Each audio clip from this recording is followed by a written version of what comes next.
Keke, saya akan menjelaskan tentang hipotesis.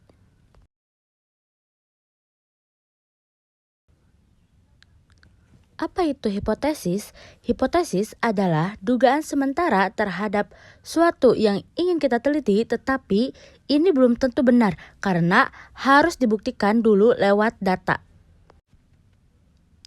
Hipotesis sama dengan dugaan ilmiah yang masih perlu dibuktikan. Hipotesis itu bisa muncul dari pengalaman pengamatan atau teori. Lalu di sini ada jenis-jenis hipotesis. Yang pertama, hipotesis deskriptif, komparatif, dan asosiatif. Yang pertama ada hipotesis deskriptif. Ini cuma bisa membahas satu variabel saja dan bertujuan untuk menggambarkan kondisi. Contoh, sebagian besar mahasiswa di 3 administrasi logistik merasa kesulitan saat menyusun laporan. Lalu yang kedua ada komparatif. Hipotesis komparatif itu membandingkan dua kelompok terhadap satu variabel. Contoh, ada perbedaan tingkat stres dari mahasiswa D3AL dan D4LB saat menghadapi ujian akhir semester. Yang ketiga ada asosiatif. Hipotesis ini nyari hubungan antara dua variabel. Contoh, ada hubungan antara lama magang dan tingkat kepercayaan dari mahasiswa D4 logistik bisnis saat presentasi.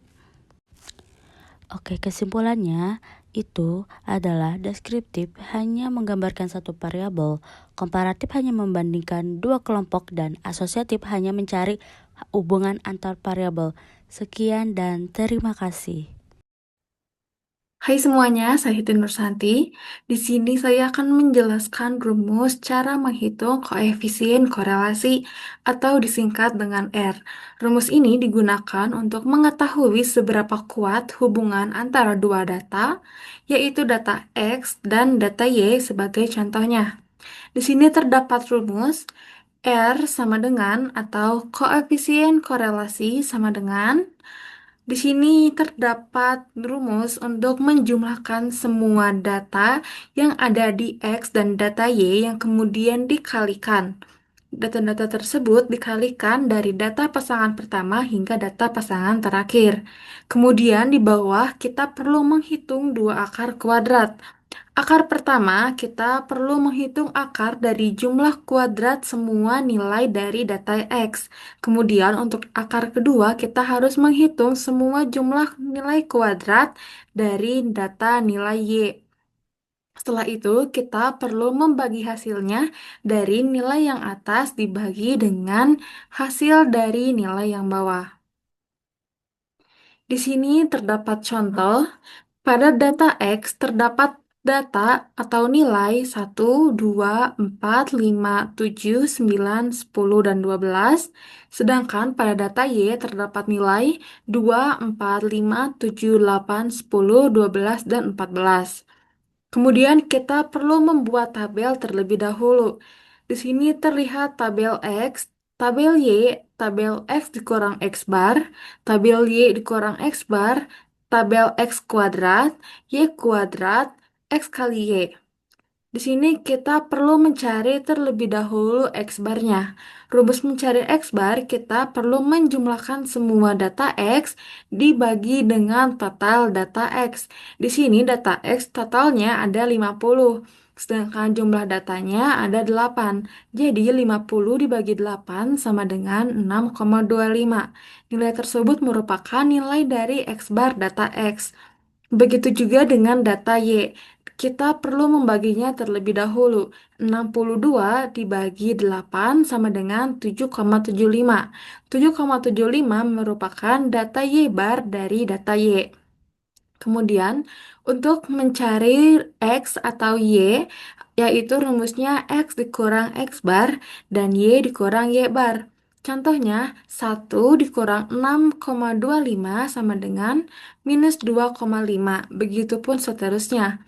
Dan untuk yang Y, 2 dikurang 7,75 sama dengan minus 5,75. Begitupun dengan seterusnya. Di sini juga kita perlu mencari X kuadrat dan Y kuadrat. Cara mencarinya, Yang pertama, untuk X kuadrat ini kita perlu mengkalikan terlebih dahulu minus 2,5 dikali minus 2,5 sama dengan 27,5625.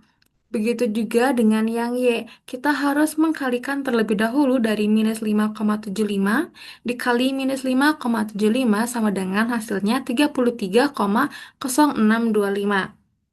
Kemudian, setelah semuanya dikuadratkan, kita perlu menjumlahkan semua data yang ini, dan data yang ini menjadi data sigma X kuadrat dan sigma Y kuadrat. Kemudian, kita harus mencari lagi data dari X kali Y.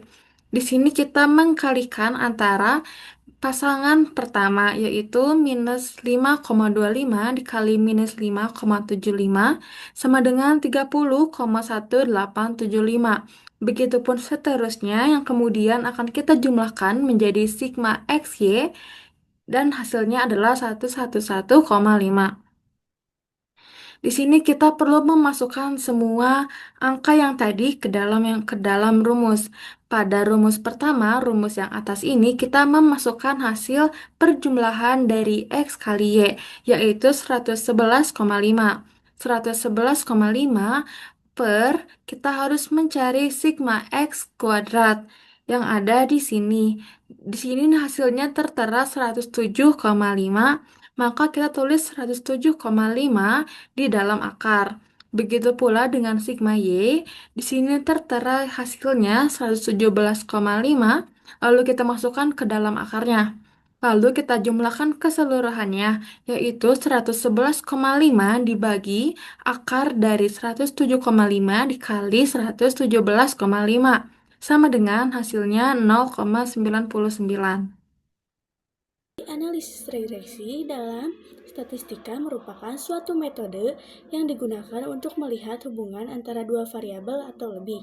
Nah, tujuannya untuk memprediksi nilai suatu variabel berdasarkan variabel lainnya.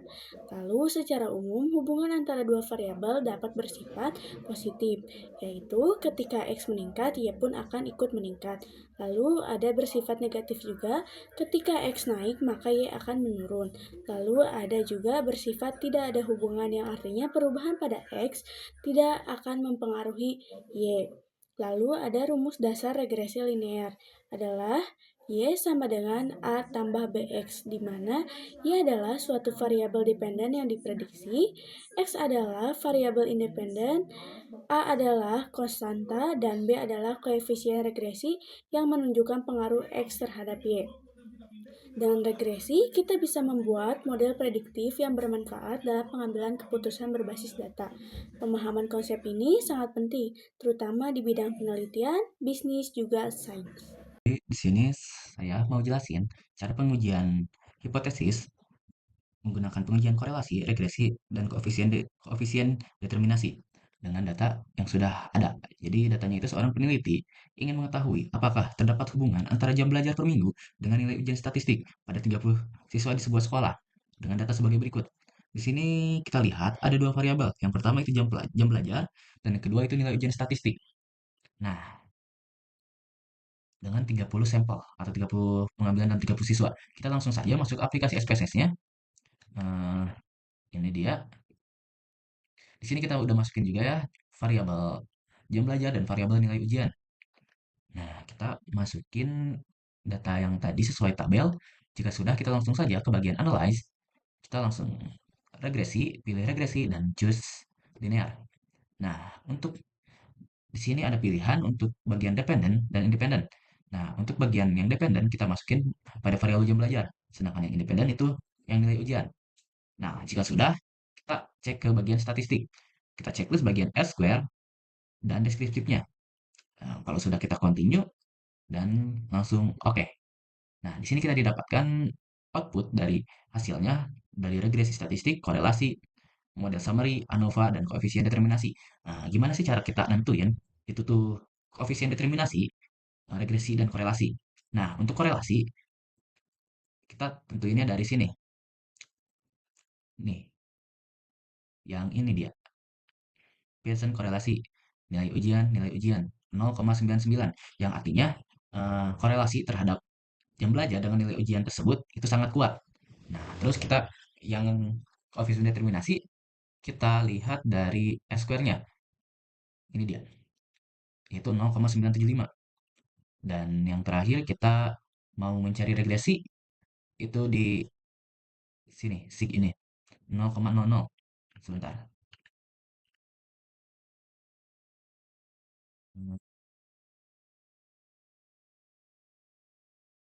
Ya, benar. Untuk regresi ini kita ambil di sini karena ini kurang dari 0,05, maka regresinya itu linear. Dengan kesimpulan seperti ini, didapatkan bahwa koefisien determinasi sama dengan 0,975 sama dengan 97,5%. Jadi ini kita kalikan 100 dulu untuk menjadikan jadi persen. Dengan kesimpulan perubahan nilai dipengaruhi oleh jam belajar per minggu. Untuk regresi kita ambil yang tadi, yang 0,00 dalam sig-nya, yang artinya lebih kecil dari 0,05, maka regresinya linear. Sedangkan korelasi kita ambil dari 0,988 dan dengan kesimpulan korelasi yang sangat kuat, maka HO ditolak dan HA diterima. Dengan HO-nya tidak terdapat perbedaan hubungan yang signifikan antara jam belajar per minggu dan nilai ujian statistik, maka yang HO ini ditolak. Maka jawabannya terdapat hubungan yang signifikan antara jam belajar per minggu dan nilai ujian. Di sini saya akan menjelaskan mengenai perbedaan di antara regresi dan korelasi. Pertama, regresi digunakan untuk mengetahui apakah terdapat pengaruh satu atau lebih variabel terhadap variabel lain. Regresi sendiri mempunyai dua variabel. Yang pertama, variabel tidak terikat atau biasa disebut independen. Adalah variabel yang mempengaruhi variabel lain. Lalu kedua adalah variabel terikat atau dependent. Adalah variabel yang dipengaruhi oleh variabel independen. Contohnya, jika kita ingin melihat apakah terdapat pengaruh dari jam belajar terhadap nilai ujian, kita bisa menggunakan regresi. Jika hasilnya signifikan, artinya jam belajar mempengaruhi nilai ujian. Lalu, selanjutnya ada korelasi. Korelasi di sini hanya menunjukkan seberapa kuat hubungan antara dua hal. Tidak ada istilah variabel terikat atau bebas di sini. Contohnya, semakin tinggi suhu udara, semakin banyak es krim terjual. Artinya, kedua variabel memiliki keterikatan bersama-sama. Baik, selanjutnya saya akan menjelaskan mengenai koefisien determinasi. Koefisien determinasi adalah alat untuk mengukur seberapa kuat hubungan antara variabel X dan Y. Nilainya berkisar di antara 0 sampai 1. Jika koefisien determinasi hasilnya 1, artinya terdapat hubungan antara variabel X dan variabel Y. Lalu jika koefisien determinasinya 0, artinya tidak ada hubungan antara variabel X dan variabel Y. Contohnya, jika koefisien determinasi adalah 0,81, lalu dipersenkan menjadi 81%, maka 81% perubahan pada variabel Y dipengaruhi oleh variabel X, dan sisanya 19% dipengaruhi oleh faktor lain. Lanjut, di sini saya akan menjelaskan cara baca output regresi di SPSS. Yang pertama, kita bisa melihat ke model summary, lalu lihat nilai R-square-nya. Di sini R-square-nya menunjukkan 97,5, yang berarti variabel Y dipengaruhi oleh variabel X sebesar 97,5%. Lalu yang kedua, kita bisa melihat ke tabel ANOVA dengan melihat taraf signifikannya untuk mengecek apakah model regresi signifikan atau tidak. Jika signifikannya kurang dari 0,005, maka bisa dinyatakan bahwa model layak dipakai. Lalu lanjut, kita bisa melihat ke tabel koefisien, lalu melihat unstandardized coefficient atau dengan abjad B. Ini dipakai untuk membuat persamaan regresi Y sama dengan A tambah BX. Jika signifikannya kurang dari 0,005, maka bisa dinyatakan bahwa pengaruhnya signifikan. Jadi untuk kesimpulannya, cara membaca output regresi di SPSS dapat dengan mengecek R-square untuk melihat seberapa besar pengaruhnya. Lalu yang kedua, dengan mengecek signifikan di tabel ANOVA untuk melihat model layak atau tidak. Lalu yang terakhir, mengecek B atau unstandardized coefficient dan signifikan di koefisien untuk membuat persamaan dan melihat pengaruhnya. Lanjut, saya akan menjelaskan mengenai cara baca output korelasi di SPSS. Yang pertama, kita bisa melihat dari Pearson correlation untuk menunjukkan seberapa kuat atau lemahnya sebuah hubungan. Lalu yang kedua, kita bisa melihat dari signifikan, apakah itu bisa dari one tail atau two tail, yang bertujuan untuk menunjukkan apakah hubungannya signifikan atau tidak. Untuk contohnya, di Pearson correlation, jika nilai Pearsonnya 0,70, maka hubungannya positif atau kuat. Lalu, untuk signifikan, jika nilainya 0,003, atau bisa disebut kurang dari tarif signifikan 0,05, maka hubungannya signifikan. Jadi, kesimpulannya, terdapat hubungan positif dan kuat, dan signifikan antara X dan Y. Sekian yang dapat kelompok kami jelaskan mengenai korelasi dan regresi. Terima kasih.